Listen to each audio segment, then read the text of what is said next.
I recently watched Brad Christian's performance of Biddle trick, and I made a comment on the video about how I felt that his pattern line for the trick lacked depth, and it didn't instill any kind of magical or mystical feel into a spectator's mind. And if a magician just performs a trick, it doesn't matter how intricate it is, if you lack the correct pattern line, the trick then falls apart. It may still end up being impressive, but definitely not nearly as impressive as a great pattern line will make a trick. And I'm not trying to say anything bad about Brad Christian. He's had much more experience than I have, and he's a far better magician. But I believe my pattern line is better than his. And I'm going to prove that to you right now, because you see, I had a lot of replies to that comment of people agreeing with me, and people asking me how the trick was done, so I thought I'd kill two birds with one stone, make this video. And what better way than to bust out my Black Viper Tally-Ho deck. Just got these in the mail last week.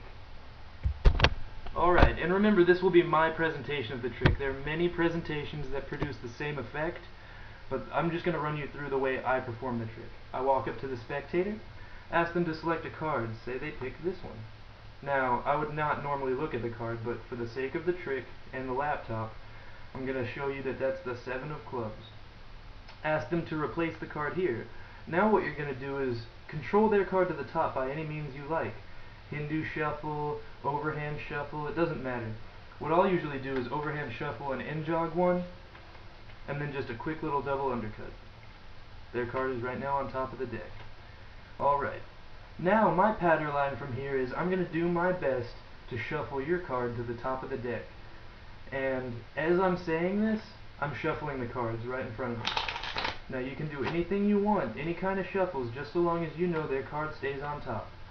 Perform any kind of shuffles, overhand, Hindu, but right now you know their card is on top. Alright. Now, after I perform my shuffles and I use my pattern, I say, if this worked correctly, I shouldn't need the bottom half of the deck anymore. I then put that in their hands, and they do whatever. Some people just play around with it. Some people actually like look through the cards because they think I've already done something. It's cool. It goes over people's heads more than you think. But their card is still on top of this half. Now, what I'll do is, in my pattern, I'll explain that I'm not usually that great at this. So instead of saying it's on the top, I'll guarantee it's within the top 5.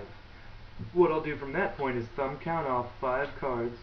3, 4, 5. And here's where you want to explain to the spectator or the audience so nobody jumps the gun.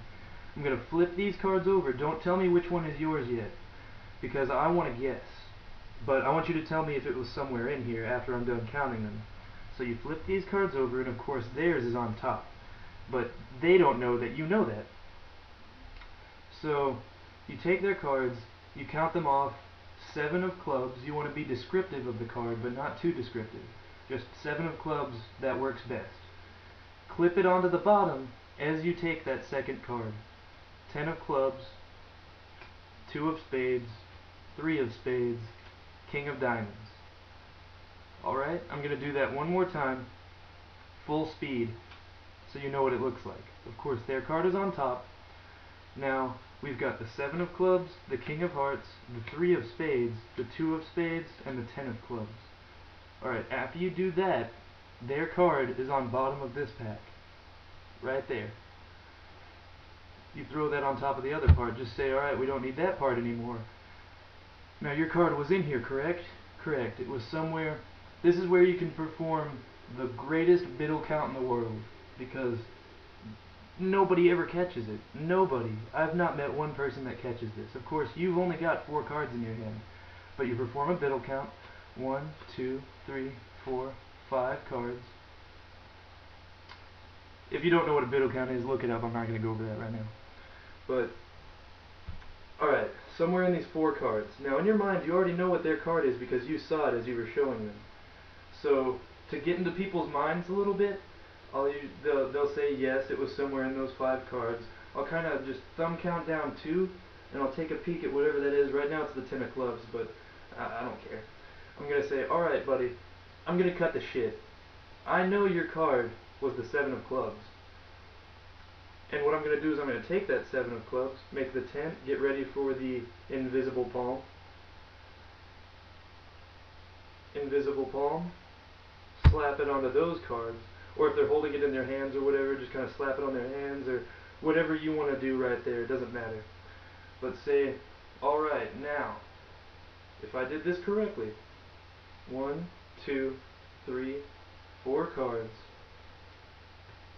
none of them are the 7 of spades, I'm sorry, 7 of clubs, and ask them. It's more impressive if you tell them to do something, because if you take the cards and spread through, there's that mystery that's lost. But usually what I'll get is people will turn over the top card and be like, it's on top, oh, it's not on top. And then I'll be like, just spread through the cards, and they're like, spread, and start spreading through the cards until they find that upside down 7 of clubs. This is a great trick. It's very entry level, but it's guaranteed to flip people out. And I hope you've enjoyed my presentation a lot more than Brad Christian's.